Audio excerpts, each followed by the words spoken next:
I'm here with Jon Sanders, and he's about to embark on an amazing voyage to go around the world, sailing his yacht, doing something that's really good for our ocean, for our planet, and for science, collecting samples of microplastics that are going to be tested right here in Curtin University so that we can find out how much microplastics out there in the ocean and how it's affecting our sea life. Jon, how are you? Good, thank you. You've done an amazing presentation here tonight to talk about your voyage. This is your 11th voyage, but it's the first of its kind, right? Yeah, it gives me something to do. I'll actually, by a simple process, take a sample of water each and every day. The boat won't be going particularly fast.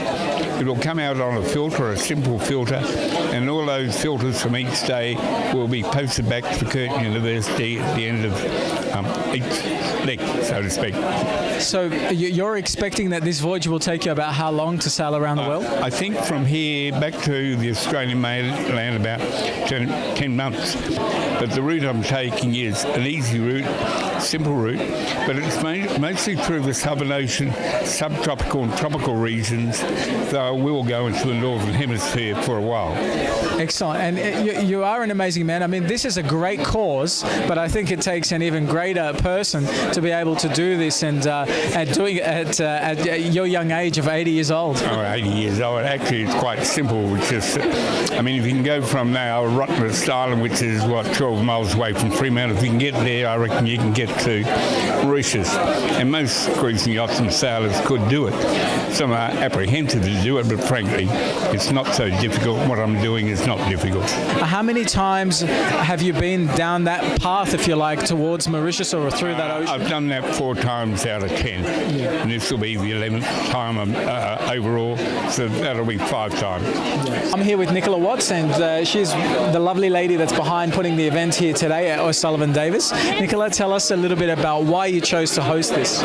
So we've decided at OSD that we need to get away from just our traditional only talking about law and finances and all the rest of it, and what we want to do is something new, and we want to get people engaged in other areas of the communities. With Dr. Stephen Davis, he's a fellow yachtsman to Jon Sanders and a big supporter. Yes, that's right. Yeah. Tell us a little bit about the science behind this. The microplastics, there is really, we don't know how much is out there in terms of microplastics. There's between 8 and 15 million tonnes of plastic going into the ocean every year, and ultimately most of it will end up as microplastics as it degrades.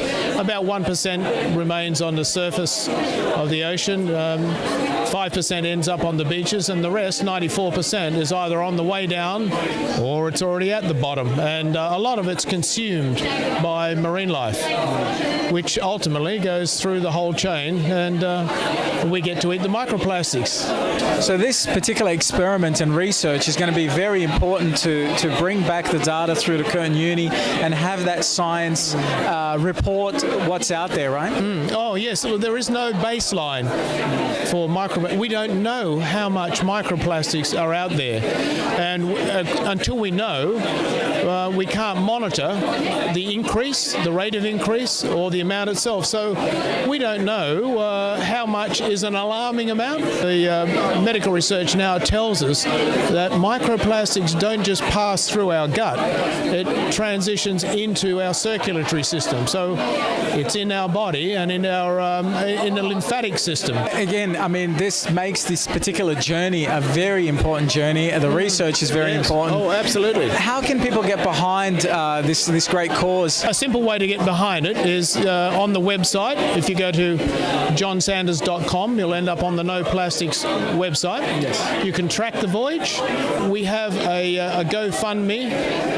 GoFundMe.com//Jon Sanders will allow people to come in, help fund those portions of the voyage where we still need cash.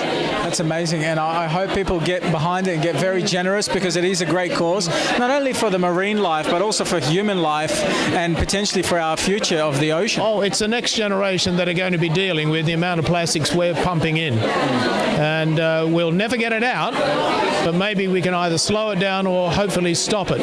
But we do need to find a way to deal with it at our own peril if we ignore it. Absolutely. Thank you so much for your time. Thank you. I'm Bass Tadros for Undercurrent.